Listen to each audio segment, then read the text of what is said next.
Assalamualaikum warahmatullahi wabarakatuh. Bismillahirrahmanirrahim. Nahmaduka ya ghafuru ya syakuru. Mashalli wa sallim barik ala sayyidina maulana Muhammadin wa ala alihi wa sahbihi asma'in nama ba'du. Kita tidak bosan-bosan cerita ini karena ini khazanah kita. Di kitab Nailul Ma'mul itu, di kitab Usul Fiqih, saya berkali-kali cerita ini karena ini untuk menunjukkan bahwa Quran itu liqaumi ya'qilun, liqaumi yatafakkarun. Ada seorang kiai, seorang ustadz, kiai dulu itu emang orang soleh, alim terus jadi kiai. Kalau kiai sekarang tuh macam-macam, nganggur terus ingin jadi kiai, terus daftar gitu.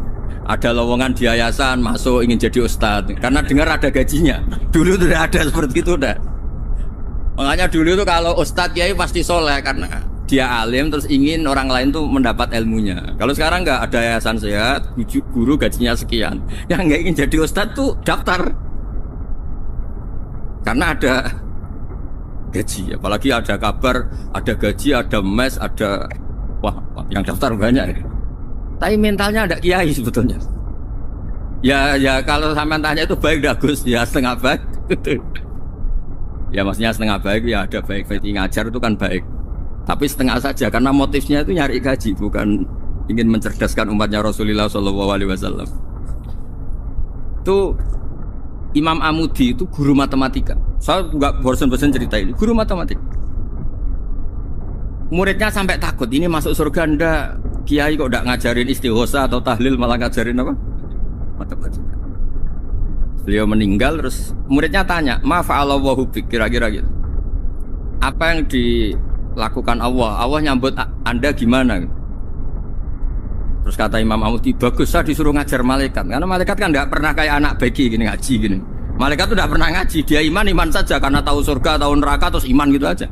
Jadi imannya malaikat tuh nggak keren kita. Imannya loh ya. Loh itu yang ngendikan Nabi loh, tidak saya. Nabi pernah tanya sama sahabat, iman yang paling keren siapa? Jawabannya sahabat malaikat. Ya enggak karuan malaikat iman. Dia yang tahu surga neraka, tahu segalanya, masa ada imannya? Pasti iman lah katanya. Terus ya para sahabat, engkau iman ya wajar kan menangi saya, nemuin saya. Yang hebat itu orang-orang yang tidak melihat saya, tidak saya didik tapi tetap iman. Karena dididik akal, ya tadi dididik Quran, apa dididik Quran. Saya masih hafal teks bahasa Arabnya masang. Terus Imam Amudi kata Allah, suruh dia ngajarin para malaikat cara menemukan saya. Malaikat dikumpulin terus Imam Amudi disuruh ngajar. Saya masih ingat kata-katanya Allah di mimpi itu. Istadilla ala wahdaniyati bihadrati malaikati. Tolong ajarkan cara menemukan saya padahal Anda ini manusia yang tidak melihat saya. Anda di Jakarta kan lihatnya gedung-gedung. Paling jadi khayal terus nikmat lah, Anda ikut punya tapi ikut nikmat. Itu orang desa-desa kalau ke Jakarta itu pokrol. Wah di Jakarta tuh gedungnya tinggi-tinggi, tidak kayak kampung sini. Lu udah ikut punya, ikut bangga. Di Jakarta orangnya cantik-cantik, tidak kayak orang sini. Padahal dia ya dapat orang cantik gitu. Jadi Allah tuh saking pinternya, miskin-miskin ya bisa berkhayal dan bahagia. Nah, itu alhamdulillah betul. Akhirnya itu apa ini anak-anak begini saya tak niati ngajar standar anak-anak akademik. Terus pertama yang diajarkan hanya bilang gini, sama siapa teksnya? Ya malaikat wahi para malaikat. Terus beliau bilang, nisbatus naini wassalasah ila malanihayata lahu nisbatul far'i ilal asl. Angka itu jumlahnya berapapun 2, 3 sampai triliunan. Semuanya itu nisbatul far'i ilal asli. Binisbat ilal wahid nisbatul far'i ilal asli. Angka 2 ya cabangnya 1, 3 ya cabangnya 1, 1 triliun ya cabangnya 1. Tetap yang asal usul adalah angka 1. Itu nangis semua malaikat. Cara Jawa itu mandekman kue iman kaya imanku. Makanya imannya umat Rasulullah SAW itu PD-nya, yakinnya kayak imannya malaikat. Kalau Tuhan itu 1. Karena angka agak bisa dimulai kecuali dengan angka 1. Makanya nisbatus naini wassalasah ila malani hayatalahu iku nisbatul far'i ilal asli. Semuanya itu nisbatnya cabang ke induk. Berarti semua alam raya ini tetap asal usulnya 1, yaitu qul huwallahu ahad. Nah itu namanya akal. Umatnya Rasulullah itu ditinggali mukjizat akal lewat panduan Quran, sehingga meskipun kita tidak menangi Rasulullah, tidak menangi sahabat, kita tidak tahu malaikat Jibril, tapi cara iman kita ini tidak kalah keren. Yakin, hakul, yakin. Terus kedua, gambar. Kamu gambar rumah, gambar hewan, gambar apa saja, mesti dimulai satu titik. Entah gambar kamu bagus, entah jelek, tetap dimulai satu titik. Nah, titik ini namanya nuqtatul wujud. Semua alam raya dimulai dari satu titik, yaitu nuqtatil wujud. Makanya Quran dimulai bismillah, dan bismillah itu dipilih sama Allah pakai pertama ba itu ada titik. Itu kata semua ulama. Itu titik itu singkatan dari bi kana makana wa bi yakunu mayakun. Karena saya semuanya ada. Bi itu karena saya. Jadi makanya santri-santri begi tidak usah bayangkan kamu jadi wali terus bisa terbang ke Mekah, tidak usah. Kalau terbang ke Mekah ya sudah umroh aja bayar. Kalau enggak ya maklaran KBH atau apa. Pokoknya cari gratis. Ya gratis kan ya. Dapat orang 10 gratis satu. Terus orang enggak umroh-umroh dirayu-rayu supaya umroh. Repot. Itu pelanggaran fikih itu. Kalau orang punya utang itu wajibnya nyaur utang dulu gitu. Wah repot. Saya itu juga sering bingung di kampung-kampung. Gus sama umroh. Kenapa? Dapat gratisan. Minta uang saja buat nyaur utang, nggak boleh. Wah, secara fikih yang wajib itu nyaur utang bukan umroh. Nggak boleh Gus diminta uang, nggak boleh, harus umroh. Udah gitu saya ini bingung Gus mau umroh, nggak nikmati. Kenapa? Disuruh ngajar Gus. Repot semua kalau ibadah mergawe ya jadi bingung semua. Ya saya mohon anak-anak BK semua yang seneng Quran itu harus seneng sampai kayak saya, sehingga tahu mencari Tuhan dengan cara tauhid yang berbasis akal itu sedzahir imannya malaikat. Jika di klasmen iman itu manusia ulul ilmi, kita-kita yang nekuni ilmu itu nomor satu prakteknya. Karena nomor satu itu Allah karuan kan, syahidah Allah kan gak tertandingi, syahidah wa annahu la ilaha illa huwa. Terus wal malaikatu, malaikat kan karuan karena langsung menyaksikan surga. Dan ketiga apa? Wa ulul ilmi. Berarti prakteknya kan nomor satu. Kalau kompetitornya semuanya manusia, ulul ilmi nomor berapa? Satu kan? Nah nomor 3 kan dari Allah, malaikat, ulul ilm. Berarti kalau kompetisinya antar manusia nomor berapa? 1 kan? Nah kenapa ulul ilmi di nomor 3 kan tapi dari Allah, malaikat, ulul? Kerennya kayak apa? Karena cara iman ulul ilmi itu nggak ada ragunya sama sekali. Kamu ragu nggak kalau 2 itu cabang dari 1, asalnya 1? Nggak pernah kan ragu kan? Semua gambar seruat apapun dimulai dari 1 titik, ragu nggak? Enggak kan? Nah imannya umatnya Nabi karena dipandu oleh Quran itu seyakin itu, sehakul yakin itu. Nah itu terus Jubair bin itu jadi iman. Am khuliqu min ghairi syai'in am humul khaliq. Terus kata Allah lagi, kalau kamu tidak percaya saya yang bikin langit bumi ya gampang dong, kamu saja yang ngomong kalau kamu yang bikin. Paling orang sepakat kamu stres. Terus hanya ayat gitu, am khalaqus samawati wal ardh. Kalau kamu tidak yakin Allah yang bikin ya silakan Anda klaim saja kalau kamu yang bikin langit bumi. Bala yukinun, kamu juga gak mau kan dibilang stres. Ya, ini ngaji ilmu dulu, nanti bagian terakhir ijazah. Bismillahirrahmanirrahim. Ini riwayatul Bukhari. Haddatsana Abdullah bin Yusuf, haddatsana Les, haddatsana Sa'id al-Maqburi an Nabi Hurairah radhiyallahu anhu qala an-nabiy sallallahu alaihi wasallam. Ma minal anbiya'i nabiyyun illa qad u'tiya minal ayat ma mithluhu amana alaihi al-bashar. Wa innama kana alladhi utituhu wahyan awhahu wa ilayya fa arju an akuna aktsarahum tabi'an yaumal qiyamah. Terus kita tahu semua nabi itu punya mukjizat. Ya, semua nabi itu punya apa? Mukjizat. Mukjizat itu hal yang luar biasa yang memastikan manusia itu tidak bisa menyainginya atau menandinginya. Dan rata-rata mukjizat Nabi dulu itu fisik. Misalnya ontanya Nabi Soleh itu kan onta tapi keluar dari batu, itu kan aneh. Aneh sekali. Atau tongkat Nabi Musa bisa simsalabim mengeringkan laut apa? Merah. Semua Nabi itu punya mukjizat dan semuanya berbentuk fisik. Kecuali mukjizatul Rasulullah Shallallahu Alaihi Wasallam itu berupa Al-Quran. Al-Quran itu konsep ilmiah. Terus kata Rasulullah SAW, tapi saya karena Quran itu justru berharap pengikutku besar dan sampai hari kiamat. Sekarang kita logika ya. Andaikan kamu punya tongkatnya Nabi Musa, kalau kamu suka uang, kepikirannya dijual apa dipakai? Kalau kamu suka uang, pakai. Kalau kamu ahli suudon itu pikirannya ndak, ini asli ndak. Karena yang melihat di Turki itu ya sebagian gitu. Kalau yang suka perdukunan itu bayangkan tuh miliknya. Mungkin dipakai ngakali orang atau apa, pokoknya bayangkan tuh miliknya. Kalau yang kolektor pikirannya itu nanti ini laku berapa. Tapi kalau peneliti mungkin pikirannya itu ini asli apa enggak? Bukti aslinya apa? Repot lah. Lagi pula kalau kamu punya utang terus mau apa? Istri kamu marah mau apa? Kalau pakai tongkat. Nah, beda dengan mukjizatnya Quran itu semuanya apa? Ilmiah. Orang yang sedang harmonis dengan istri bisa pakai ayat di antara ayat-ayat Allah itu apa? Wa ja'ala bainakum mawaddatan. Nanti kalau ditakdir cerai, saya tidak menyarankan cerai. Kalau ditakdir cerai, itu masih dimotivasi sama Allah. Wa iya tafarraqa yufnillahu kullam min saati. Jika suami istri itu cerai, jangan-jangan suaminya dapat istri lebih baik, istrinya nanti dapat suami lebih baik. Jadi yang masa lalunya dianggap prahara.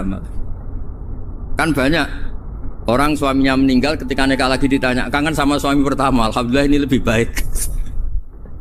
Padahal suaminya yang meninggal itu berharap istrinya ini kangen, ternyata dia sudah syukur dapat suami yang lebih baik.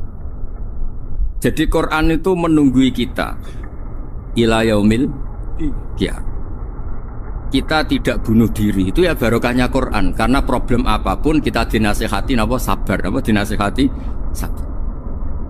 Kan nggak mungkin kamu pegang tongkatnya Nabi Musa, punya masalah apa saja ngelihat tongkat, bisa apa tongkat. Tapi kalau Quran kan nasihat, solusi. Makanya Nabi berharap dengan Quran ini, saya berharap pengaruh saya, pengikut saya terbanyak ila yaumil ya. Terus beliau dikomentari begini sama ini Fathul Bari, sarahnya Bukhari. Al-muradu anna mu'jizatil anbiya inqaradat binkiradi a'sorihim falam yushahidha illa man hadaraha. Problem mukjizat nabi-nabi dulu itu kan fisik, sehingga yang tahu kalau Nabi Soleh punya unta yang ajaib itu yang tahu ya hanya yang hadir saat itu. Yang tahu kalau tongkat Nabi Musa bertuah itu juga yang tahu hanya yang hadir saat itu. Selebihnya tahu tongkat ya di museum. Tapi kalau Quran menjadi solusi, menjadi panduan, menjadi pegangan itu ila yaumil ya. Kita beri contoh ya, Quran panduan yang paling gampang misalnya. Dulu ini cerita ya. Dulu itu ada orang kafir cerdas namanya Jubair bin Mut'im. Itu saking pinternya dia, pinter juga tokoh. Itu sebagai delegasi pembebasan Asra Badrin. Jadi tawanan-tawanan perang Badar itu mulai dulu ya ada negosiasi mau dibebaskan. Terus orang-orang kafir ini menugaskan namanya Jubair bin siapa? Mut'im. Ini ada di Bukhari. Karena ini ngaji di Jakarta. Kalau orang nggak tahu hadis juga tanya ini sahih ndak itu. Wong nggak tahu kok tanya itu aneh. Padahal kalau dibodoni itu ya nggak tahu. Tapi ya tetap tanya hadisnya ini sahih ndak. Ini kata kiai apa kata nabi ini ya. Memangnya kata nabi kamu dengar kan ya lewat kiai. Emang. Setelah itu Jubair itu datang ke Medina. Dengerin, datang ke mana? Medina. Kemudian dengar Nabi baca Wattur pas sholat maghrib. Jubair karena Nabi dulu gak ada hotel, gak ada pondok ya. Pondoknya Nabi hanya sufah itu. Nabi baca maghrib, bukan diskusi, bukan debat. Baca Wattur wa kitabi mastur firrokim mansur wal baitil ma'mur wasaqufil marfu wal bakhril masjur. Terus itu. Kemudian sampai pada titik ayat am khuliqu min ghairi syai'in. Masa manusia atau alam raya yang maujudat, yang nyata, yang wujud nyata. Kemudian asal usulnya itu ketiadaan. Ini kan hadhil alam maujud, alam ini kan nyata. Masa sesuatu yang nyata penciptanya itu tidak nyata. Jadi nggak mungkin ada faham nihilisme. Kalau faham nihilisme berarti melahirkan teori begini. Al adamu yakhluqu maujudan, sesuatu yang tidak ada menciptakan yang itu kan akal gak bisa nerima. Kalau sesuatu ini ada, penciptanya pasti ada. Terus Akhirnya Jubair bin Mut'im itu simpuh di depan Rasulullah terus bilang, "Ya Muhammad, kada qalbi ayatir." Hampir saja hati saya terbang. Kalau riwayatnya Imam Ahmad, faka'an nama sudi qalbi, hati saya dihancur. Semua teori yang saya bawa untuk ngelawan kamu sekarang luluh semua, hancur semua. Yang benar adalah teori Anda bahwa Tuhan itu satu dan Tuhan itu ada sebelum semua makhluk. Coba kalau Nabi Muhammad ada Jubair bin Mut'im terus menyembunyikan tongkat dekat mihrab. Terus dilihat ini apa, paling pikirannya ini dari kayu apa. Terus yang bentuk tongkat itu tukang pemahatnya siapa? Kok kurang keren, kalau di Blitur gimana ya? Kan malah panjang. Kira-kira kalau mukjizat itu dari tongkat itu malah panjang. Panjang lah pokoknya, panjang. Lagi pula kamu coba kan nggak ngarah mandi, itu yang mandi kan nabinya bukan tongkatnya. Coba tongkatnya Nabi Musa coba anak-anak beki itu dipakai mukul kucing aja tidak mesti mati itu. Jadi nggak jelas mukjizat-mukjizat seperti itu enggak. Tapi kalau Quran menunggui sampai saking hebatnya Quran, teori rasionalitas kampanye di mana-mana.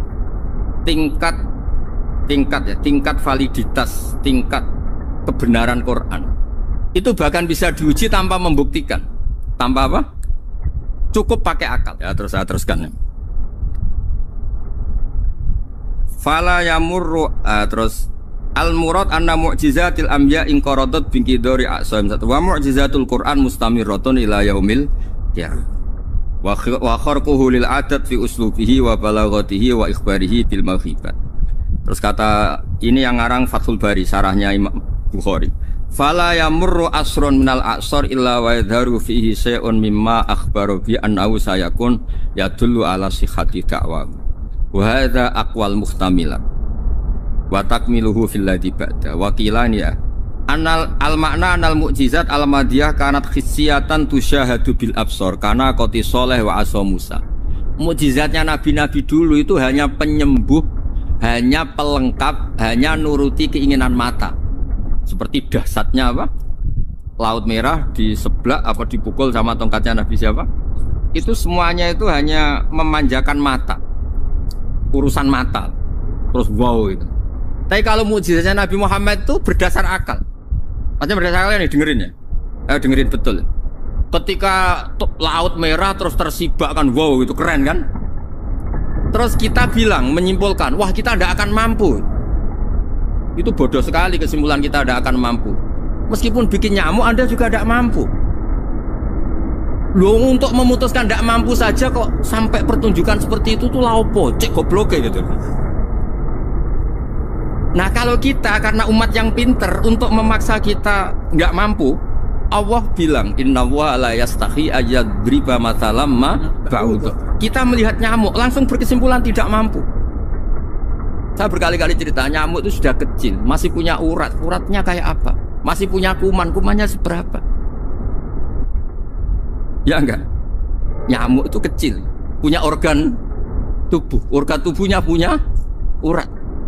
Itu kalau kamu pinter, antara tongkatnya Nabi Musa menyibak Laut Merah sama nyamuk itu sama-sama berkesimpulan melahirkan satu paham bahwa kita tidak. Loh, untuk memaksa tidak mampu saja kok menuju pertunjukan ada onta keluar dari batu Nakotu Soleh, ada tongkat yang bisa mengeringkan laut. Cik goblok ya. Lah kita alhamdulillah ada jenis goblok yang seperti ini.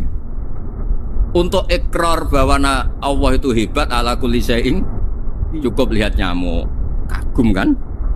Sudah ada usah bikin hidup. Saya berkali-kali mencontohkan. Para pemahat tak suruh bikin patung gajah itu mampu, tak suruh bikin patung nyamuk kalau bisa. Nyari materi dari apa? Gampang mana bikin patung gajah sama patung nyamuk? Gajah, makanya Allah bikinnya contoh itu untuk ijaz itu pakai nyamuk bukan pakai gajah. Itu kalau ustadz-ustadz yang agak jorok malah contohnya nyamuk terus. Itu kecil. Itu kayak apa? Di dalamnya dia hamil gitu. Itu anaknya kecil lagi, telurnya kecil lagi, itu gimana itu cara bikin itu?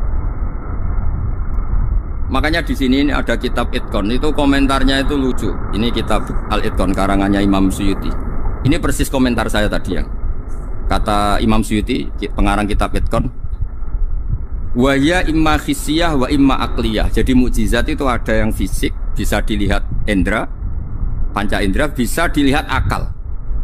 Wa aktsaru mu'jizati Bani Israil kanat khissiyah li baladatihim. Bilada itu goblok, wakil lati basairihim. Dasar wong goblok. Mukjizat itu ngenteni sing wow.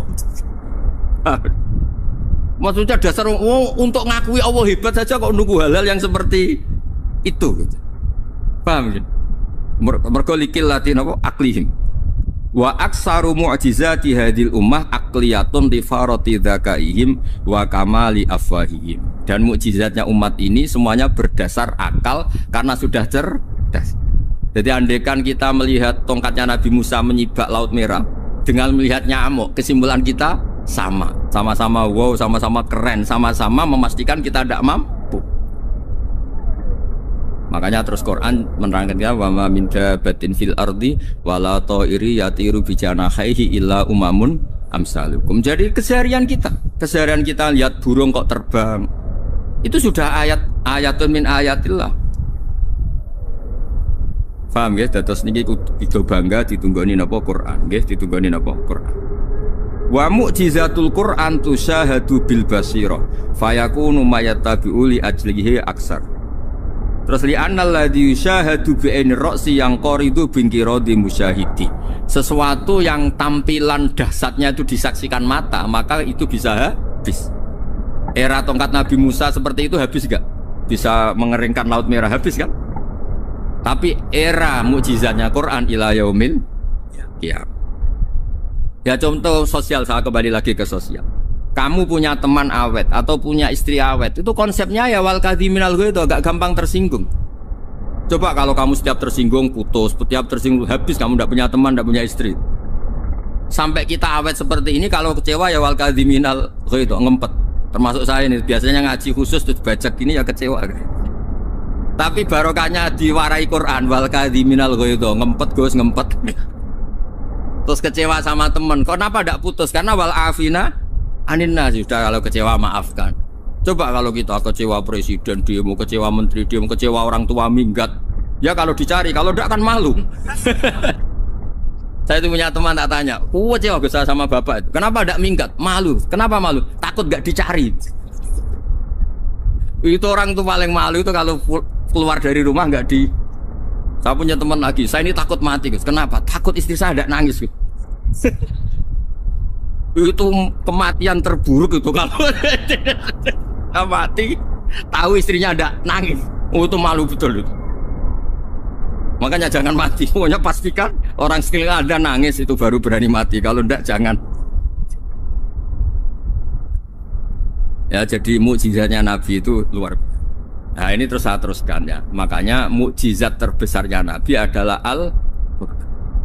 Karena Al-Quran itu cerita tentang hukum-hukum akal, cerita tentang logika-logika peradaban. Misalnya logika peradaban, contoh paling gampang. Di Quran itu ada sekian ayat yang Allah cerita peradaban. Misalnya wa ahsinu innallaha yuhibbul muhsinin. Itu dikutip terus kemudian disimpulkan dalam peradaban. Kata Sayyidina Ali karramallahu wajhah ngendikannya gampang. Ahsin man syi'ta takun amira. Kamu berbuat baik saja sama seseorang, maka otomatis kamu akan jadi pemimpinnya. Ada orang nggak tamat SD, nggak tamat papa, gobloknya minta ampun. Tapi karena gaji seorang pakar, oh kamu tak gaji 1 bulan 1 miliar, perusahaan saya jadikan besar. Itu dikongkan ngalor ngidul ya nurut. Hanya karena dia ihsan. Terus wastaghni amman syi'ta takun nadhira. Saya ulang lagi. Wastaghni amman syi'ta takun nadhira. Dan kamu jangan butuh orang lain, siapapun dia, maka kamu akan setara. Misalnya ada menteri orang antri mau salim, tapi kamu tidak butuh, kan tenang saja. Tapi kalau kamu butuh, habis kamu. Ya kan? Kamu tidak butuh seseorang, maka kamu posisinya akan setara. Kamu harus sopan karena punya utang jasa. Kalau nggak punya apa-apa kan setar. Ya enggak? Misalnya kamu jajar rektor atau jajar menteri, jajar apa saja. Kalau kamu tidak punya utang kan? Kamu jajar menteri tidak punya utang. Sama jajar satpam tapi punya utang, takut mana?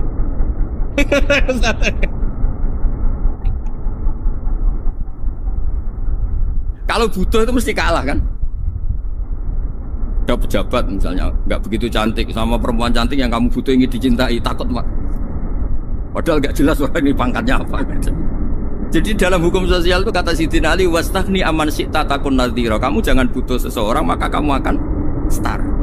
Terus yang terakhir, wahtas ilaman syi'ta takun asiro. Asiro pakai sin. Dan silahkan butuh seseorang maka kamu akan jadi budak dia. Ya coba misalnya Anda seorang profesor, seorang alim, seorang kiai top. Misalnya mencintai janda di ujung kampung sana, jalan kaki 2 kilo. Padahal itu gak tamat SD, tapi gara-gara seneng kacau kan, logika kepangkatan hilang semua kan. Jadi itu hukum peradaban. Itu mewakili isi-isi sosial yang diterangkan Quran. Ya, jadi paketnya 3 tadi ya.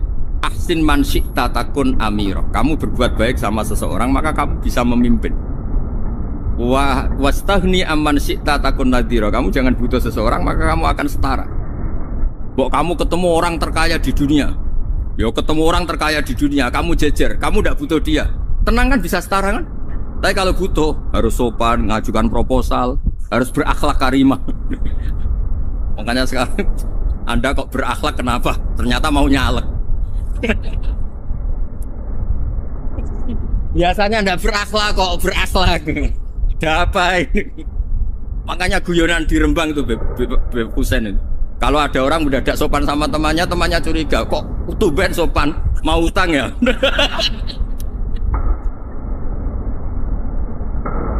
Zaman akhir itu kacau.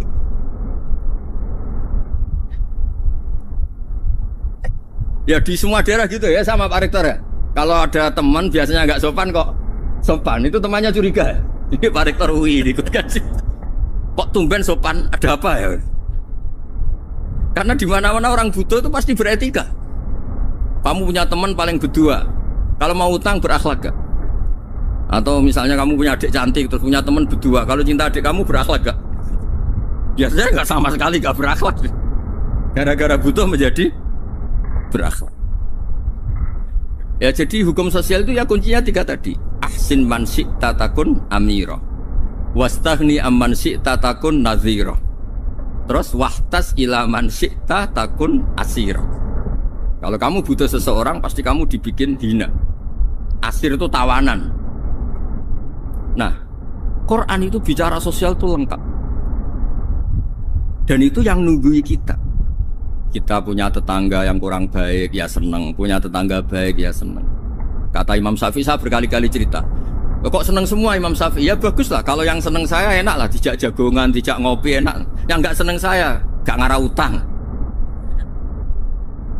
Uang itu nak, kamu punya tetangga gak seneng kamu, aman kan? Aman. Gak akan pinjem uang kan, pinjem mobil, uang gak seneng kok. Makanya Imam Syafi'i itu kalau ngedikan luar Syafi'i, diceritain orang, ya Aba Abdillah bagiannya, ya Aba Abdillah orang itu gak seneng kau, bagus lah. Loh kenapa bagus? Waman asa'a ilaika faqad atlaqaka. Orang yang nggak seneng kamu maka membebaskan kamu. Nggak akan pinjam uang, pinjam mobil, nggak akan ganggu waktu kamu, kan nggak seneng. Justru yang seneng-senengi masalah pinjam terus. Imam Syafi'i itu orang yang anggap dunia itu selesai. Ada yang cerita, ya Aba Abdillah, orang yang tadi cium tangan engkau, yang hormat engkau, di luar maki-maki engkau, ngerasain engkau, ngata-ngatain engkau. Ya bagus lah. Kok bagus gimana? Berarti saya wibawa, depan saya tidak berani ya. Berarti saya wibawa, di depan saya tidak berani. Berarti itu makomnya sudah kulillah sumadarhum fi khawdihim yal'abun. Sudah dunia itu selesai, sudah agak penting semua. Nah, itu kalau kamu anak-anak bagi ahli Quran sudah ayatnya kulillah sumadarhum fi khawdihim yal'abun. Sudah lihat Allah saja agak penting, makhluk-makhluk itu. Dah makhluk semua agak penting, sepenting Allah. Nah, kita ini ditunggoni mukjizat seperti itu. Bayangkan misalnya kita ditunggoni tongkatnya Nabi Musa. Saya ngajar di sini terus ini tongkat. Terus nanti yang tanya, Gus itu kayu apa Gus? Nanti yang kolektor tanya itu harganya berapa Gus? Ruwet apa? Terus yang ahli suudon itu asli gak Gus? Wah. Yang ahli suudon kan mesti tanyanya gitu, itu asli enggak Gus?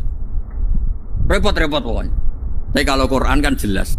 Suatu saat ada perdebatan antara Abul Hasan Al-Asy'ari. Abul Hasan Al-Asy'ari ini tokoh ahli sunnah paling populer dalam ilmu logika. Dia mengatakan orang menemukan Tuhan itu harus lewat logika yang cermat, tidak boleh taklid, hanya ikut-ikutan. Dia harus menemukan satu argumentasi bahwa Tuhan atau pencipta langit itu ada. Kemudian ada satu problem di mana orang-orang kampung atau orang-orang yang lugu atau orang-orang awam itu tidak bisa ilmu logika, ilmu mantek kalau dalam bahasa pesantren. Kata Abul Hasan Al-Asy'ari, itu masih mungkin. Alhasil para ulama ini meneliti ke orang-orang yang lugu, yang di kampung, yang petani, yang lugu sekali. Apa yang mereka temukan?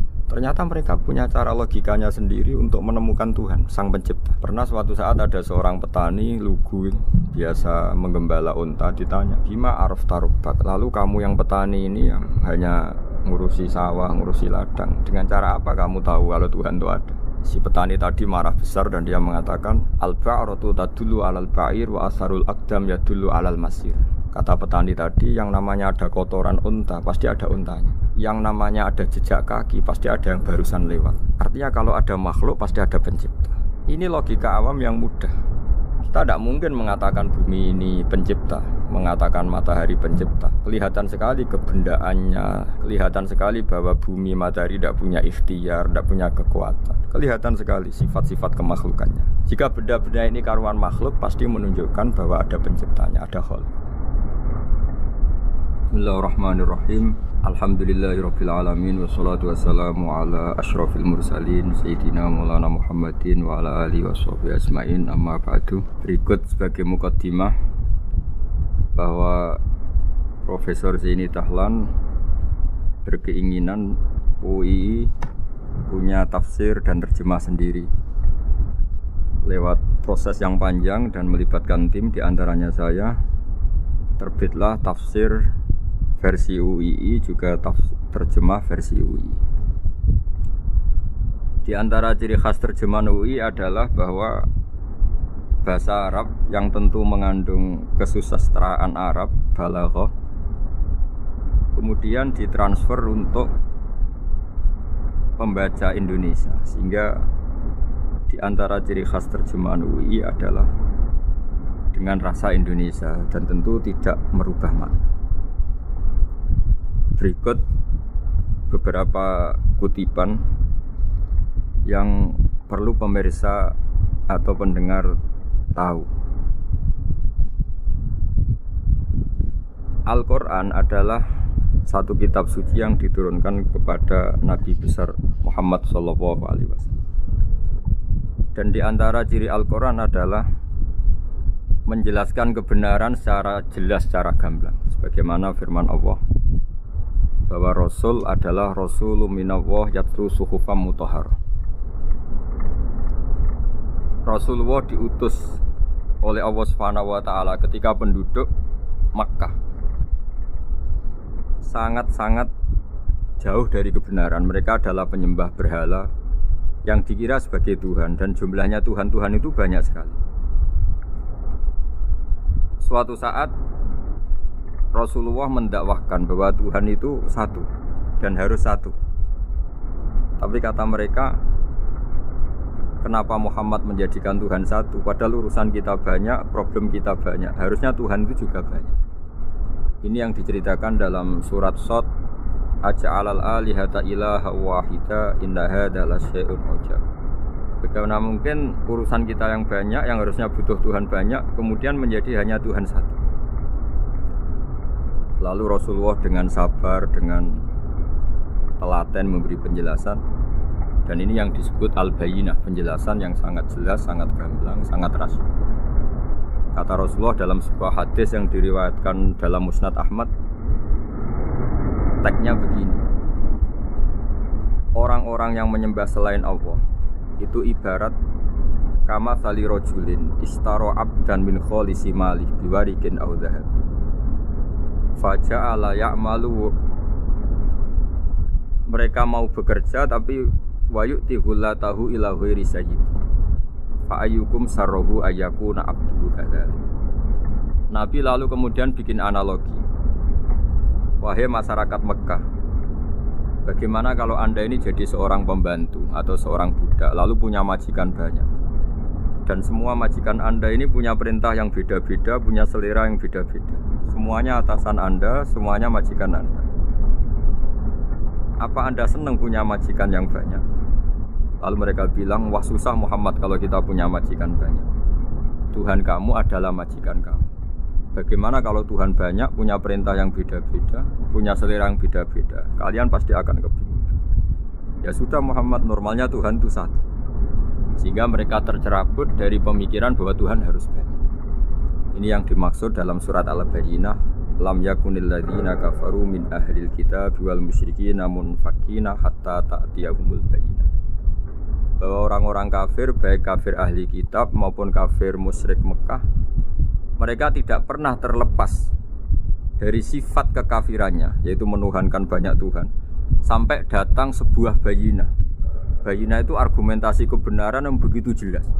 Setiap membawa kebenaran, argumentasinya meyakinkan. Itu siapa? Rasulun minallah yatlu suhufam mutahharah, yaitu Rasul yang membacakan lampiran-lampiran suci, yaitu Al-Quranul Karim. Dengan penjelasan analogi tadi, kemudian orang-orang Mekah sadar susahnya kayak apa kalau Tuhan banyak, lalu perintahnya beda-beda, seleranya beda-beda, hukumnya beda-beda. Ini membingungkan. Akhirnya mereka ngakui bahwa pentingnya logika tauhid. Nah, ini yang Rasulullah ini benar-benar berstatus bayi.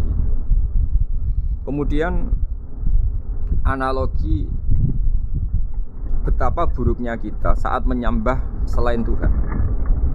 Lalu Rasulullah mencontohkan sebagaimana yang saya kutip tadi dari Musnad Ahmad. Misalnya Anda punya pembantu atau zaman dulu budak. Anda beli dari harta kamu, dari uang kamu. Kemudian budak ini kerja. Yang ngasih makan kamu, yang fasilitasi kamu, toko milik kamu, semua milik kamu. Kemudian dia kerja dan hasil dari kerjanya dia dikasihkan ke orang lain. Kamu seneng tidak punya budak yang seperti itu, kata Rasulullah. Wah, kita semua tidak senang Muhammad. Sama seperti itu. Kamu adalah bisa makan rezeki dari Allah. Kamu nempat di buminya Allah. Kamu minum dari air yang dibikin Allah. Kemudian Anda menyembah selain Allah. Itu aneh apa enggak? Menyembah zat yang tidak memberi rezeki kamu, yang tidak bikin bumi untuk kamu, yang tidak bikin langit untuk kamu, yang tidak bikin fasilitas air untuk kamu. Aneh enggak? Semenjak itu mereka berpikir betapa buruknya mereka menyembah berhala, menyembah arca, menyembah Yesus, menyembah macam-macam. Nah, ini yang disebut Rasulullah adalah orang yang benar-benar bayinah. Ketika melontarkan kebenaran, benar-benar jelas sehingga diterima secara akal yang sehat. Karena semua akal yang sehat akan menerima agama ini disebut fitratallahi fatarana salihah. Bahwa agama ini agama fitrah. Orang yang normal, yang cara berpikir normal pasti menerima agama. UII dengan terjemahan ini dan dengan tafsir ini ingin memberi penjelasan simbol-simbol yang ada di beberapa surat. Di antara lagi yang di bab muamalah, betapa Rasulullah itu punya logika yang benar-benar mudah diterima. Dulu orang Arab dalam bab muamalah jual beli biasa menjual kurma masih kecil, masih belum jelas jadi kurma yang baik apa enggak. Kalau istilah orang Jawa masih pentil ya. Kalau bahasa Arab qobla buduwi solahiha. Calon buahnya itu belum pasti jadi buah. Kemudian masih bunga, masih apa sudah dijual. Dengan transaksi, asumsi, harga, andekan sudah jadi kurma. Kalau dalam Jawa mungkin jual mangga sebelum tua masih pentil, masih kecil. Lalu kata Rasulullah, kamu jangan melakukan itu. Kenapa ya Rasulullah, padahal kita butuh uang? Kata Nabi, ara'aitum in mana Allahu as-samra fa bima yastakhillu ahadukum mala akhi. Bagaimana kalau buah-buah yang masih kecil itu kemudian berguguran karena satu musim atau karena apa? Lalu kamu mendapat uang itu atas nama apa?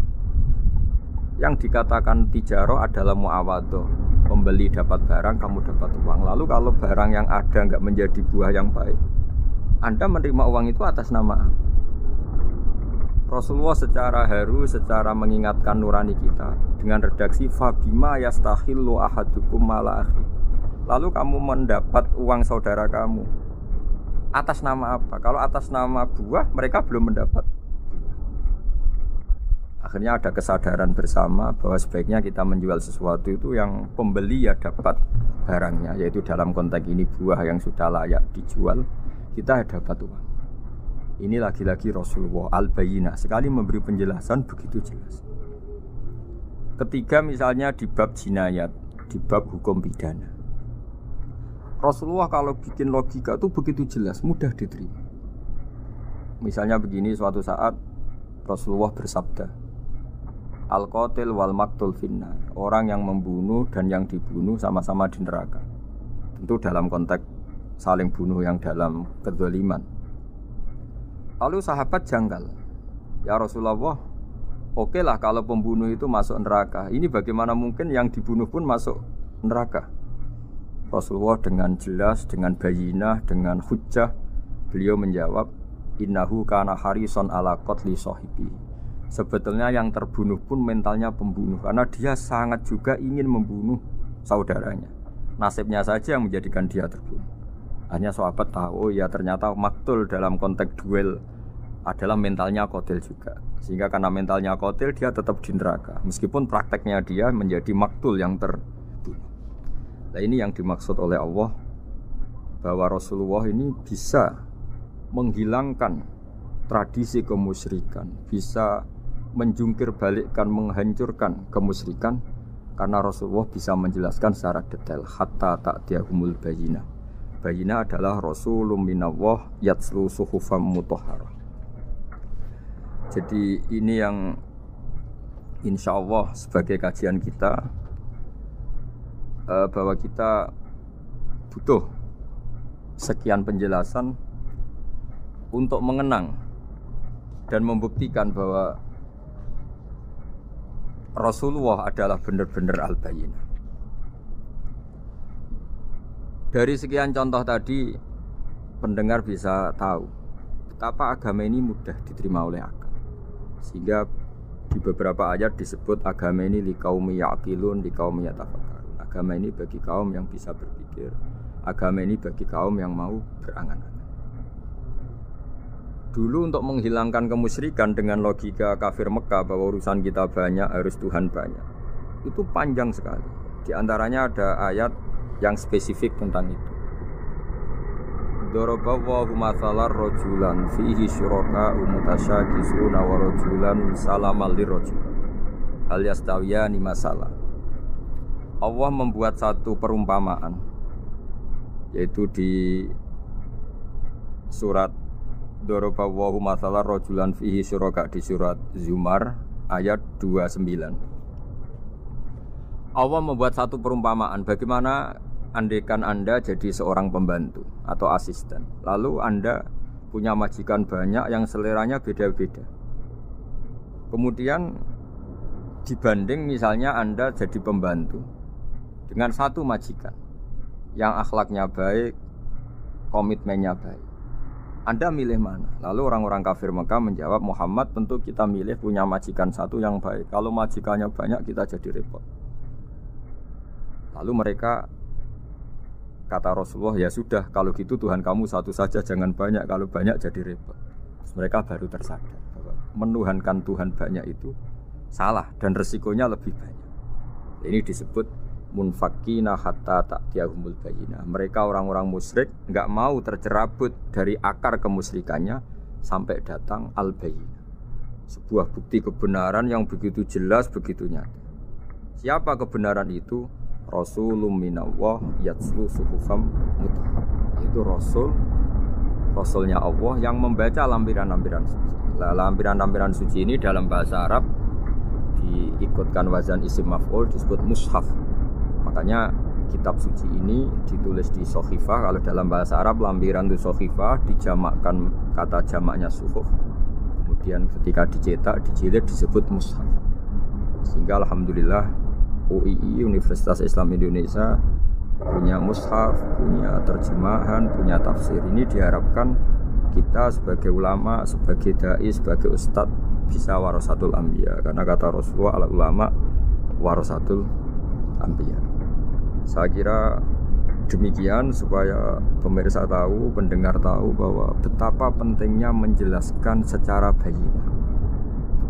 Ini penting sekali karena sekarang pikiran di dunia itu macam-macam dan kita butuh energi untuk mengungkap lagi intisari-intisari dari sesuatu yang digulirkan atau dibahas Al-Quran, sehingga Al-Quran ini benar-benar jadi ibrah, jadi teladan bagi kita semua. Jangan sampai karena kita lupa mengkaji Al-Quran sehingga hukum-hukum Al-Quran menjadi mandek. Kita harus terus mensosialisasikan supaya Quran ini hidup. Caranya gimana? Masyarakat dirangsang supaya tahu al-bayyinah. Contoh yang terakhir sebelum menutup perjumpaan kali ini, misalnya dulu orang kafir Mekah itu janggal karena mereka juga punya kajian bahwa Nabi itu bersyarat harus turunan dari bangsa Israel. Karena semua Nabi itu pasti turunan Nabi Ibrahim. Yaitu Nabi Ibrahim punya anak yang bernama Ishak. Ishak punya anak yang bernama Yakub. Yakub ini yang nanti punya anak Yusuf, sehingga Yusuf bin Yakub bin Ishak bin Ibrahim. Ketika nabi-nabi ini hidup di Palestina, di Yerusalem, itu kayak jadi aturan bahwa nabi itu harus turunan Bani Israel. Sehingga ketika orang-orang kafir Mekah dari kelompok ahli kitab, ketika Rasulullah Muhammad mendakwahkan diri sebagai nabi, mereka janggal, bagaimana mungkin nabi dari orang Arab. Nabi itu harusnya orang Yerusalem atau orang Palestina. Kemudian Allah memberi penjelasan, fihi ayatum bayyinatum maqamu Ibrahim, bahwa Muhammad adalah turunan Ibrahim. Bukti nyata adalah di Mekah ada jejak kakinya Nabi Ibrahim, yaitu yang sekarang kita sebut maqam. Setelah dilacak-lacak ternyata mbah-mbahnya Rasulullah atau nenek moyang atau leluhur Rasulullah bernama Adnan. Adnan ini kata sejarah-sejarah disepakati wa Adnanu bila raibin intadzawil ulumin nasabiyah ila dzabihi Ismail nisbatuhu wa muntah. Bahwa Adnan ini tertulis secara sejarah lengkap bahwa dia turunan dari Nabi Ismail. Ismail adalah anak dari Nabi. Kemudian makom Ibrahim ini juga dibuktikan sekian sejarah bahwa Ibrahim pernah di situ. Yaitu ketika Hajar, ibu dari Ismail, kesulitan nyari air, lalu lalang lari antara Safa dan Marwah. Kemudian kita kenang sekarang bernama Sa'i. Kemudian dekat Ka'bah ada namanya Hijir Ismail, karena dulu jadi kamarnya Nabi Ismail. Hijir, hujro itu kamar atau ruang khusus untuk Nabi Ismail. Sehingga jelas sekali bahwa Ibrahim, Ismail, Hajar pernah hidup di Mekah. Lalu lagi-lagi orang kafir Mekah yang dari kelompok ahli kitab sadar bahwa Muhammad jadi nabi layak karena dia juga turunan dari Ibrahim alaihis salam. Ini yang disebut fi ayatum bayyinatum maqamu Ibrahim, bahwa di kawasan Mekah, kawasan Bakkah atau kawasan Hijaz jelas sekali ada jejak-jejak. Lagi-lagi ini bayyinah. Nah, bayyinah ini yang bisa menghilangkan sifat kemusyrikan, sifat kekufuran, karena lewat penjelasan yang panjang ini kemudian benar-benar diketahui bahwa Muhammad jadi nabi itu sah. Karena dari segi dakwahnya benar, perilakunya benar, hujahnya benar. Sekarang dari segi nasab juga benar karena beliau termasuk keturunan dari Nabi Ibrahim alaihissalam lewat jalur Ismail. Ini penting kita ketahui dan perlu kita kaji supaya istilah-istilah di Al-Quran kita tahu. Makanya banyak istilah di Al-Quran, misalnya wattaba'tu millata abai, kita ngikuti agama leluhur kami. Di situ disebut ada Ibrahim, ada Ishak, ada Ismail, ada Yakub. Kenapa demikian pendengar? Bahwa karena agama ini butuh tradisi, dan tradisi ini menjadi komunitas sosial. Sehingga ketika tradisi ini sudah mantap, insya Allah lewat kebenaran agama ini akan menyingkirkan kemusyrikan. Contoh paling mudah begini, Nabi itu melarang orang menyembah batu. Tapi kemudian dalam tradisi Islam sendiri ada orang sholat kemudian sujud, yang secara zahir sujud itu mencium batu atau mencium masjid tempat kita sujud. Apalagi kita mencium Hajar Aswad, secara kasat mata seakan-akan kita ini menghormati betul Hajar Aswad. Sehingga orang kafir mencibir, Muhammad itu aneh. Dia melarang kita menyembah batu, tapi dia sendiri mencium Hajar Aswad seperti itu. Dia sendiri menyembah batu. Orang kalau sujud seakan-akan seperti itu. Tapi lewat penjelasan Nabi, bahwa kita sujud hanya kepada Allah. Kita kalau sujud baca sajadah wajhililladzi khalaqahu wa sawwarahu wa syaqqa sam'ahu wa basarahu bihaulihi wa quwwati fatabarakallahu ahsanul khaliqin. Wajah kami sujud kepada zat yang menciptakan wajah kami, yang mengasihi kita pendengaran, yang mengasihi kita pandangan. Hanya Allah saja yang ahsanul khaliqin, hanya Allah saja zat yang paling baik dalam penciptaan. Ini penting sekali saya katakan bahwa sehingga sujud kita yang seperti itu adalah simbol tawadu. Tidak ada kaitannya dengan kita ini menyembah batu. Sehingga kita tradisikan ke anak-anak saat sujud baca Subhana rabbiyal a'la wa bihamdihi. Kita ajarkan mereka bahwa semua selain Allah adalah ciptaan. Jadi andai kan nggak ada tradisi tauhid yang dijelaskan begitu detail. Saat kita haji bilang labbaik Allahumma labbaik, labbaik la syarika lak labbaik. Innal hamda wan ni'mata laka wal mulka la syarika lak. Ya. Setiap kita haji mengitari Hajar Aswad kita bilang nikmat semua dari Allah. Enggak ada syarik bagi Allah, enggak ada mitra bagi Allah, enggak ada sekutu bagi Allah. Sehingga karena ini kita maklumatkan, kita kumandangkan. Meskipun umat Islam itu mencium Ka'bah, mencium Hajar Aswad, enggak akan disalahpahami ini bentuk penuhanan kepada Hajar Aswad atau kepada Ka'bah. Karena kita ungkapkan innal hamda wan ni'mata laka wal mulka la syarika lak. Enggak ada syirik, enggak ada mitra bagi. Sehingga dari sekian talbiyahnya Rasulullah kita tahu ini bentuk pemaklumatan tauhid. Bahwa tauhid harus dikumandangkan lewat kalimat-kalimat thayyibah, lewat pemikiran-pemikiran logika hujjah bahwa Tuhan pasti satu dan yang jadi Tuhan hanya Allah Subhanahu wa taala. Karena andekan ini tidak dikumandangkan, kemudian ada ritual yang secara lahir kasat mata nyium Hajar Aswad, nanti seperti tujuannya orang kafir bahwa Islam itu aneh, melarang menyembah batu, tapi nyatanya ada ritual mencium batu. Sebab itu tidak menjadi aneh ketika Imam Bukhari termasuk rawi besar, termasuk hadis sahih yang meriwayatkan Sayyidina Umar atau Umar radhiyallahu anhu itu setiap mencium Hajar Aswad beliau berkomentar, saya tahu betul kamu hanya batu, la tadurru wa la tanfa, tidak memberi madarat, tidak memberi manfaat. Kalau saja saya tidak melihat Rasulullah mencium kamu, maka saya tidak mau mencium. Dulu di era itu ada momentumnya. Kenapa sih Umar radhiyallahu anhu atau sahabat Umar susah-susah memberi penjelasan seperti itu? Karena dulu masih ada salah paham bahwa mencium batu itu identik dengan misalnya menuhankan batu atau mendewa-dewakan batu. Sehingga Umar berutuh memberi penjelasan. Sayyidina Umar memberi begitu penjelasan detail bahwa kamu hanya batu yang tidak mandoroti, tidak manfaat. Tapi secara tradisi sunnah Rasul kamu dicium, ya saya ikut. Ini penting sekali penjelasan-penjelasan seperti ini, maklumat-maklumat seperti labbaik Allahumma labbaik, sehingga semua ritual Muslim tidak disangka atau tidak disalahpahami sebagai pemuja. Lagi-lagi penjelasan yang detail ini disebut al-bayyinah, Rasulun minallah yatlu suhufam.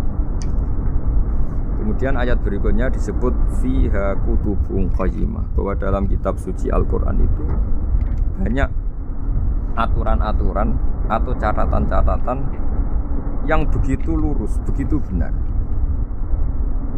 Tentu karena kita ini orang Indonesia yang kalau mengakses langsung bahasa Arab mungkin kita masalah, sehingga alhamdulillah Universitas Islam Indonesia menerbitkan seri terjemah juga seri tafsir, dan sekarang dibantu lewat acara ini kita berusaha atau membantu para pendengar untuk lebih memahami lebih jauh. Sahabat Indonesia yang kami hormati, berikut kita mulai kajian tafsir yang dikeluarkan oleh UII. Mari kita mulai dengan surat Al-Baqarah. Bismillahirrahmanirrahim. Alif Lam Mim. Dzalikal kitabul la raiba fihi hudal lil muttaqin. Di sini diterjemahkan Alif Lam Mim, ini termasuk ayat-ayat yang oleh para ulama dianggap mutasyabihat. Artinya kita tidak boleh memaksakan maknanya. Kita cukup iman bahwa itu dari Allah Subhanahu wa taala. Ini termasuk ayat-ayat yang kita percaya bahwa ada makna yang diinginkan Allah, tapi kita tidak perlu menduga-duga Apa sepersisnya makna itu? Dzalikal kitabul la raiba fih, kitab ini tidak ada yang diragukan. Hudal lil muttaqin, petunjuk bagi mereka yang bertakwa. Sahabat Indonesia yang kami cintai, yang kami hormati, muttaqin dari kata kerja ittaqa yattaqi ittiqaan. Maknanya adalah menjaga diri. Ada 3 kelas muttaqin dalam terminologi para ulama, istilah yang dikeluarkan para ulama. 1, muttaqin orang yang menghindari perilaku syirik atau perilaku kekafiran. Sehingga menurut para ulama, apapun faseknya seorang mukmin, apapun kelirunya orang mukmin, misalnya pernah mencuri, pernah korupsi, pernah apa saja, masih dianggap mukmin karena dia masih bertauhid la ilaha illallah Muhammadur Rasulullah. Ini muttaqin yang paling kelas pokok, kelas bawah. Kemudian ada muttaqin kelas kedua, yaitu mereka yang menghindari dosa besar tapi tidak bisa menghindari dosa kecil. Misalnya bisa menghindari dosa zina tapi dia bisa menghindari dosa melihat perempuan yang bukan mahramnya, yang bukan halal bagi dia. Ketiga muttaqin paling ideal, yaitu menghindari dosa besar, juga menghindari dosa kecil, bahkan menghindari sesuatu yang tidak penting. Ini yang dalam terminologi ulama disebut para wali atau para ulama, yaitu yang dalam ayat ala inna awliya Allahi la khaufun alaihim wa lahum yahzanun. Ini penting kami jelaskan kelas-kelas muttaqin supaya bahwa mukmin tidak pernah keluar dari status iman meskipun dia pernah melakukan satu kesalahan besar. Karena yang dikatakan mukmin adalah siapapun yang meyakini kebenaran risalah Muhammad, risalah yang dibawa Muhammad, berarti dia mukmin. Soal dia melakukan dosa atau apa saja itu menjadikan dia fasik, tapi tidak keluar dari status mukmin. Ini yang dimaksud dalam sebuah hadis, man qala la ilaha illallah dakhalal jannah. Siapapun yang pernah melafadzkan la ilaha illallah iman, maka dia pasti nanti masuk surga. Kemudian ada beberapa pertanyaan dari para sahabat dengan masa lalu orang itu yang macam-macam, Nabi tetap menjawab meskipun dengan masa lalu yang macam-macam. Sebab itu perlu dikaji serius, sebagaimana ada yang ditafsir Sawi bahwa muttaqin itu dari kata kerja ittaqa yattaqi ittiqaan atau ittaqa yattaqi taqwan. Ini maknanya orang yang menjaga diri. Tentu menjaga diri ini ada yang kelas premium, kelas sempurna. Jadi sesuatu apa saja yang bahaya kita jaga, termasuk dosa kecil, melakukan hal yang tidak penting. Ada orang mukmin yang hanya bisa menjaga dari dosa kekafiran, dosa kemusyrikan. Ini pun dengan segala kesalahannya masih ada kemungkinan dimaafkan Allah. Karena Allah pernah berfirman, innallaha la yaghfiru ayyushraka bihi wa yaghfiru ma duna dzalika liman yasha. Allah tidak akan memaafkan dosa syirik, tapi Allah masih bisa memaafkan atau masih berkenan memaafkan dosa di luar syirik. Kemudian yang perlu dimengerti oleh sahabat Indonesia adalah makna la raiba fihi. Ini yang perlu kami ungkap, bahwa Al-Quran ini tidak ada keraguan padanya. Tidak ada keraguan, ini yang mudah kita teliti karena kita orang Indonesia. Mungkin rasa-rasa sastra Arab enggak kental. Mari kita teliti dari segi makna, karena makna ini rasa dan rasa itu universal. Begini misalnya, dulu orang-orang kafir Mekah karena mereka penyembah berhala, penyembah Tuhan-Tuhan yang banyak, itu memprotes. Mereka memanggil tentu masih Muhammad, belum ya Rasulullah. Muhammad, kamu mengajak ke Tuhan berapa? Rasulullah menjawab, ke Tuhan yang satu. Lalu mereka bertanya, Muhammad, urusan kita ini banyak, problem kita banyak, Tuhan banyak saja tidak bisa menyelesaikan, apalagi satu Tuhan. Ini yang diceritakan dalam sebagian ayat disebut aja'alal alihata ilaha wahida inna hadza lasyai'un ujab. Bagaimana mungkin Tuhan itu satu? Harusnya Tuhan itu banyak karena urusan kita banyak. Lalu Rasulullah dengan bimbingan Tuhan, bimbingan Allah mendatangi mereka, kemudian Nabi menjelaskan, Tuhan itu adalah ketua kalian, Tuhan itu adalah pimpinan kalian.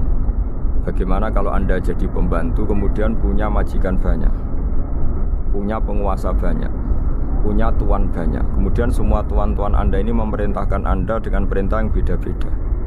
Apa kalian mau punya majikan atau pimpinan yang banyak? Mereka menjawab tidak, Muhammad. Terus mereka akhirnya sadar bahwa problem Tuhan banyak itu tentu lebih sulit, lebih problem, karena nanti perintahnya beda-beda, keinginannya beda-beda. Mereka akhirnya tersadarkan bahwa sebaiknya atau seharusnya memang Tuhan itu satu. Jadi Rasulullah SAW menjelaskan logika bertauhid itu dengan sekian variasi, dengan sekian logika. Kemudian Nabi kedua juga menjelaskan logika kompetisi. Kata Nabi yang karena bimbingan Allah diberi satu pengertian. Andai kan Tuhan itu 2 atau 3 kemudian berebut dalam tahta arsy atau tahta yang di alam raya ini, sebagaimana lazimnya para penguasa, maka pasti ada yang menang, ada yang kalah. Dan yang kalah tentu gak layak sebagai Tuhan. Ini yang disebut wala ala ba'duhum ala ba'd. Tentu kalau Tuhan itu banyak, mereka akan berkompetisi, akan bertarung. Dan pasti pemenangnya ya satu, karena memang layak jadi Tuhan tetap satu. Sadarlah bahwa orang-orang kafir Quraisy, orang-orang kafir saat itu sadar pentingnya bertauhid. Ketiga, Nabi juga menjelaskan tauhid secara ilmu logika. Begini para pendengar, kalau dalam teori ilmu tauhid yang agak jelimet dijelaskan begini. Jika ada 2 Tuhan, maka alam raya ini enggak menjadi alam. Logikanya adalah 2 Tuhan ini bisa kamu katakan sama-sama kuat. Ketika sama-sama kuat kemudian ingin menciptakan langit, yang satu ingin menciptakan bumi, yang satu menolak menciptakan bumi misalnya, atau yang satu ingin menciptakan langit, yang satu menolak ingin menciptakan langit. Kemudian ternyata bumi ini terbukti wujud. Logika awam adalah yang berhasil menciptakan bumi berarti Tuhan, yang gagal atau kudrohnya gagal, kemampuannya gagal tidak bisa menciptakan bumi, gagal menjadi Tuhan. Ini logika awam. Logika ini pun kita terima. Tapi kalau menurut logika ahli tauhid, ahli pakar-pakar logika, cara berpandangan begini. Ketika Anda mengatakan ada 2 Tuhan yang sama-sama kuat, kemudian terbukti yang satu mampu menciptakan bumi, yang satu tidak, bahasa Anda mengatakan sama-sama kuat ini sudah batal dari awalnya, karena terbukti bahasa Anda salah, sama-sama kuat ternyata yang satu tidak mampu. Sehingga dalam pikiran orang-orang ahli tauhid mengatakan membayangkan Tuhan saja itu nggak kebayang, karena turunan kata ini pasti selalu salah. Karena tadi misalnya dikatakan andai kan ada 2 Tuhan, kemudian yang satu mampu menciptakan bumi, yang satu tidak. Padahal Anda tadi bilang sama-sama kuat, ternyata terbukti yang satu tidak kuat. Berarti kata Anda sama-sama kuat ini salah. Ini pula yang diajarkan Rasulullah lewat bimbingan Allah, lewat wahyunya yang disebut lau kana fihi ma alihatun illallahu la fasadat. Karena kalau ada 2 Tuhan pasti kamu sifati sama-sama kuat. Ternyata sifat sama-sama kuat ini batal demi hukum, karena ternyata yang satu tidak mampu menciptakan bumi. Atau kamu sifati 2 Tuhan ini sama-sama lemah. Itu tidak mungkin lagi, karena ternyata bumi ini terbukti wujud. Pasti penciptanya ini tidak yang sangat kuasa. Jadi logika-logika tauhid sedemikian dibangun oleh Rasulullah lewat bimbingan Allah Subhanahu wa taala. Logika keempat supaya kita iman dan tambah kuat imannya adalah logika yang mudah dicerna oleh kebanyakan orang atau yang bisa diindra.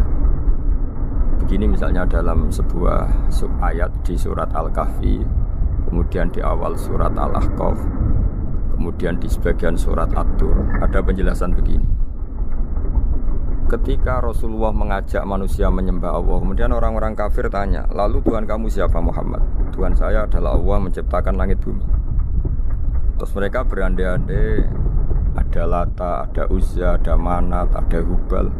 Itu Tuhan-Tuhan kami. Terus Rasulullah bertanya, apakah Tuhan-Tuhan yang kamu sembah itu memberi kontribusi saat langit dan bumi diciptakan? Mereka menjawab, tidak Muhammad, itu Tuhan-Tuhan yang kami bikin. Begitu juga asumsi tentang Tuhan-Tuhan yang lain. Apakah Isa ikut menciptakan bumi atau menciptakan langit? Tentu jawabannya tidak. Karena Isa lahir di bumi, orang tahu tanggal lahirnya, tahu tahunnya, dan sebelum ada Isa juga sudah ada bumi. Sehingga untuk menetapkan tauhid, berkali-kali Quran tanya, Amman khalaqas samawati wal ardo, siapa sih yang menciptakan langit bumi? Siapa sih yang menurunkan air dari langit? Siapa yang mengatur ini, itu, ini, itu? Akhirnya mereka menjawab, itu semua Allah Muhammad. Begitu juga kemungkinan setan, misalnya setan itu fisik atau makhluk atau apa saja yang tidak kita lihat. Kemudian setan itu lewat rayuannya, lewat tipu dayanya ingin disembah. Kata Allah menjelaskan ini, ma asyadduhum khalqas samawati wal ardi wala khalqa anfusihim. Kamu tidak perlu takut sama setan atau apalagi menuhankan setan. Setan itu tidak yang punya reputasi menciptakan langit dan bumi. Bahkan setan tidak bisa menciptakan dirinya sendiri. Ini menjadi pengetahuan bagi kita, betapa bagi pakar-pakar tauhid, ahli tauhid, ketika setan nyatanya diusir dari surga, itu pun versi mereka. Versi mereka pun mengatakan seperti kita bahwa setan itu diusir dari surga dan ya keluar dari surga. Kalau setan itu Tuhan, tentu diusir gak mau, karena di surga itu nikmat. Ketika setan diusir dari surga ya keluar, dia juga jadi makhluk yang hina dina. Jadi dia tidak punya kekuasaan, bahkan pada dirinya sendiri. Dipaksa keluar dari surga ya keluar, dipaksa menjadi ahli neraka jadi ahli neraka, dipaksa jadi apa saja juga dia akan jadi seperti yang dipaksakan. Ini menunjukkan bahwa setan adalah tahta kudratillah, tahta qahrillah, tahta satwatillah, bahwa setan pun dalam kendali kekuasaan. Makanya Allah mengatakan kamu tidak usah menyembah setan, tidak usah nurut sama setan. Setan itu lemah sekali, karena faktanya dia tidak bisa memaksakan keinginannya. Ini yang oleh Allah disebut dalam firman-Nya, inna kaidas syaitani kana dhaifa. Setan itu lemah sekali. Ini perlu saya sampaikan ke para pendengar Unisia bahwa bertauhid itu ada sekian logika. Logika kelima adalah logika orang awam. Awam sekali. Suatu saat ada perdebatan antara Abul Hasan al-Asy'ari. Abul Hasan al-Asy'ari ini tokoh ahli sunnah paling populer dalam ilmu logika. Dia mengatakan orang menemukan Tuhan itu harus lewat logika yang cermat, tidak boleh taklid, hanya ikut-ikutan. Dia harus menemukan satu argumentasi bahwa Tuhan atau pencipta langit itu ada. Kemudian ada satu problem di mana orang-orang kampung atau orang-orang yang lugu atau orang-orang awam itu tidak bisa ilmu logika, ilmu mantek kalau dalam bahasa pesantren. Kata Abu Mansur, kata Abul Hasan al-Asy'ari, itu masih mungkin. Alhasil para ulama ini meneliti ke orang-orang yang lugu, yang di kampung, yang petani, yang lugu sekali. Apa yang mereka temukan? Ternyata mereka punya cara logikanya sendiri untuk menemukan Tuhan, Sang Pencipta. Pernah suatu saat ada seorang petani lugu, biasa menggembala unta, ditanya, Bima araf tarubak, lalu kamu yang petani ini yang hanya ngurusi sawah, ngurusi ladang, dengan cara apa kamu tahu kalau Tuhan itu ada? Si petani tadi marah besar dan dia mengatakan, Al-ba'ratu tadullu alal ba'ir wa asarul aqdam yadullu alal masir. Kata petani tadi, yang namanya ada kotoran unta, pasti ada untanya.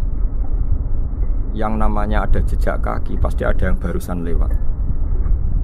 Artinya kalau ada makhluk pasti ada pencipta. Ini logika awam yang mudah. Kita tidak mungkin mengatakan bumi ini pencipta, mengatakan matahari pencipta. Kelihatan sekali kebendaannya, kelihatan sekali bahwa bumi matahari tidak punya ikhtiar, tidak punya kekuatan. Kelihatan sekali sifat-sifat kemakhlukannya. Jika benda-benda ini karuan makhluk, pasti menunjukkan bahwa ada penciptanya, ada khaliq. Dalam logika Bedui tadi, si Bedui tadi, kalau ada kotoran sapi pasti ada sapinya. Meskipun sapinya sudah sekarang nggak terlihat, mungkin sudah jalan kemana. Sama, kalau ada jejak kaki, meskipun orang yang tadi lewat sudah kita nggak tahu, tapi kita pasti tahu, pasti ada yang lewat. Ini yang dimaksud dalam bahasa Arab, al-ba'ratu tadullu alal ba'ir. Kalau ada kotoran sapi atau kotoran unta, pasti ada untanya. Wa atharul aqdam yadullu alal masir. Kalau ada jejak orang lewat pasti tadi ada orang lewat. Nah, semua metode ini digunakan semua oleh Rasulullah. Logika yang bagi intelektual, logika bagi kaum awam, logika bagi kaum menengah. Ya tidak awam, tidak intelektual. Semuanya digunakan. Semuanya jadi media untuk memastikan bahwa logika tauhid ini logika pilihan, logika yang benar-benar logika. Sehingga dalam banyak ayat disebut agama ini di kaum yaqilun, di kaum yatafakkar. Bagi kaum yang bisa berpikir, bagi kaum yang punya akal. Lalu kemudian kami teruskan alladzina yu'minuna bil ghaibi. Ini kata ghaibi bukan kayak dalam bahasa Indonesia misalnya setan atau hantu disebut barang gaib.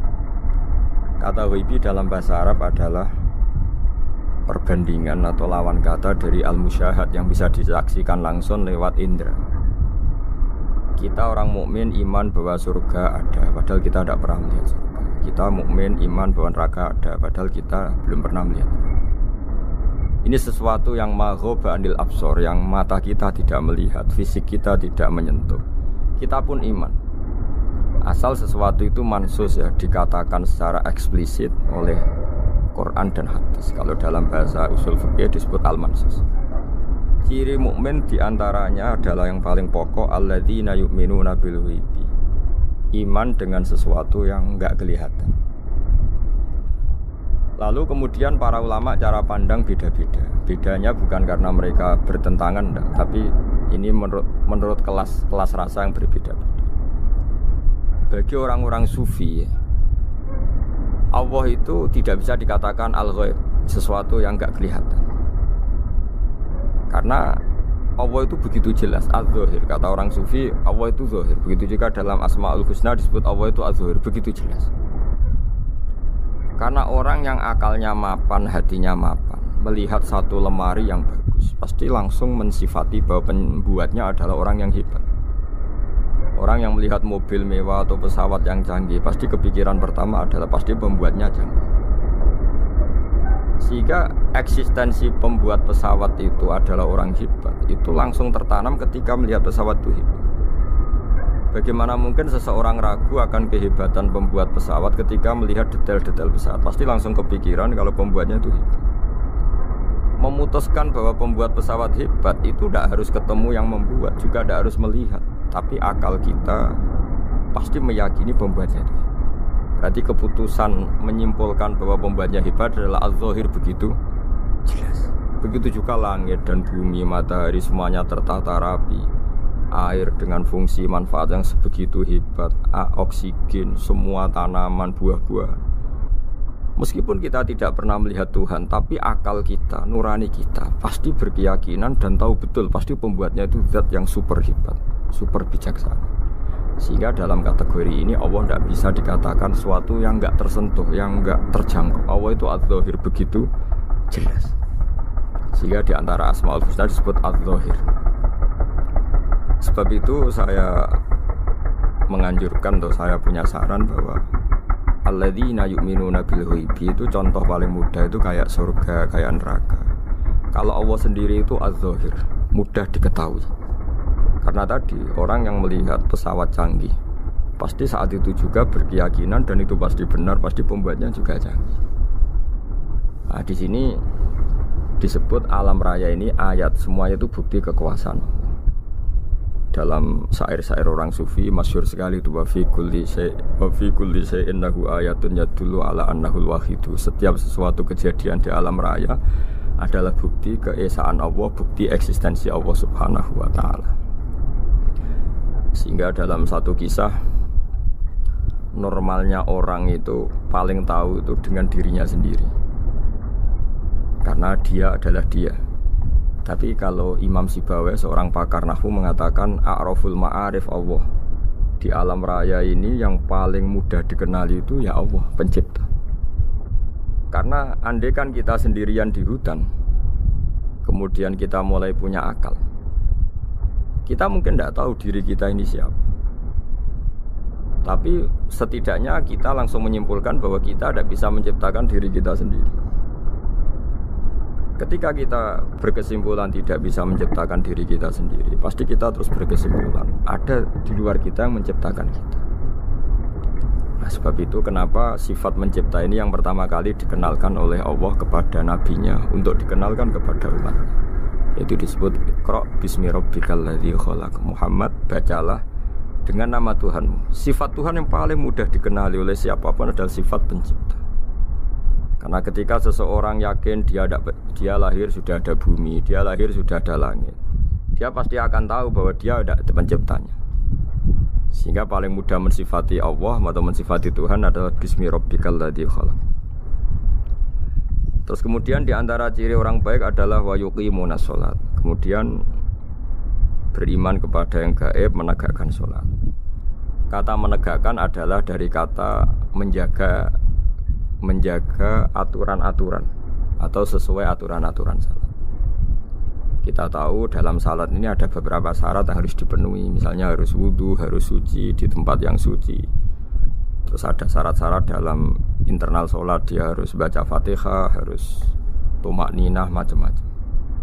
Itu eksistensi definisi sholat. Kemudian kata berdiri juga diartikan para ulama, eksistensi sholat harus diketahui secara publik, secara sosial. Karena sesuatu itu punya eksistensi kalau jadi konsensus atau diakui oleh publik. Di sini agama mewajibkan sholat jamaah. Kata banyak ulama, jamaah itu fardu kifayah. Bahkan ada yang mengatakan fardu ain. Harus dijalankan orang banyak secara massal dan harus di tempat yang terbuka. Sehingga kata para ahli fikih, andaikan ada orang jamaah di dalam rumah tidak diketahui oleh banyak orang, belum mencukupi atau belum menggugurkan kewajiban jamaah. Sehingga eksistensi sholat harus diketahui secara publik. Sehingga dulu Rasulullah itu kalau sholat ya di masjid dan masjidnya terbuka. Sampai sekarang kita pun menyaksikan semua umat Islam kalau sholat di masjid yang terbuka. Sehingga dunia non muslim pun tahu bahwa dalam Islam ada ritual, ya, ada ibadah yang bernama sholat. Hikmah kedua dengan cara terbuka seperti ini, sholat itu menjadi gak pernah rubah mulai zaman Nabi sampai kiamat. Dengan tradisi jamaah berarti kaifiyah atau cara sholat ini permanen. Bapak kita sholat ya seperti itu, imam seperti itu, anak cucu kita akan meniru kita ya seperti itu. Sehingga nggak ada varian-varian yang hanya berdasar subjektivitas musolli yang sholat. Taruh saja kita misalnya jadi seorang sufi yang baru takut sama Allah atau baru usul kalau dalam bahasa sufi. Kemudian kita sholat sendiri di rumah, mungkin dengan gaya menangis, terseduh-seduh, macam-macam. Ini tentu tidak baik sebagai standar sholat. Begitu juga ada anak atau pedagang yang kesusu atau tergesa-gesa kemudian sholat hanya sekian, 2 menit, 1 menit. Ini juga agak baik. Meskipun itu boleh dilakukan individu-individu, tapi kalau dalam sholat jamaah orang harus manut imam dan ada standarnya. Misalnya tumakninah itu biqadri subhanallah, jadi ada ukurannya. Ini penting saya utarakan bahwa hikmah jamaah itu bukan sekedar dapat pahala 27 kalau sendiri, dapat pahala 1 itu enggak. Tapi ini menjaga eksistensi sholat supaya ya seperti ini terus sampai kiamat. Sehingga orang Indonesia atau orang Afrika, orang mana saja, itu ketika haji atau ketika saling berkunjung di negara lain, itu enggak akan kaget dengan cara-cara sholatnya. Karena seluruh dunia kaifiyahnya caranya sama. Ini semua barokah dari jamaah. Maka Rasulullah itu enggak banyak ngendikan tentang caranya sholat. Beliau hanya ngendikan shollu kama ra'aitumuni usolli. Sudahlah kamu pokoknya makmum saya. Nanti caranya kamu sholat sama seperti saya seperti ini. Sehingga kata menegakkan sholat adalah bisa kita tegakkan kalau kita aparat negara ya, bikin aturan supaya eksistensi sholat enggak terganggu. Kalau kita seorang kultural juga mensuasanakan sholat. Dan supaya kefiahnya atau caranya sholat ini benar, kita tradisikan jamaah. Sehingga anak kecil ngikuti yang besar, yang bodoh ngikuti yang pinter dengan satu cara. Itu barokahnya jamaah. Sehingga wa yuqimunas sholat itu, sholat kita dirikan baik secara personal. Dengan cara-cara tumakninah, kita suci di tempat yang suci. Maupun kita tegakkan, kita maklumatkan, kita jadikan konsensus bahwa sholat ya seperti ini. Sehingga ada khayal-khayal lagi dalam Islam.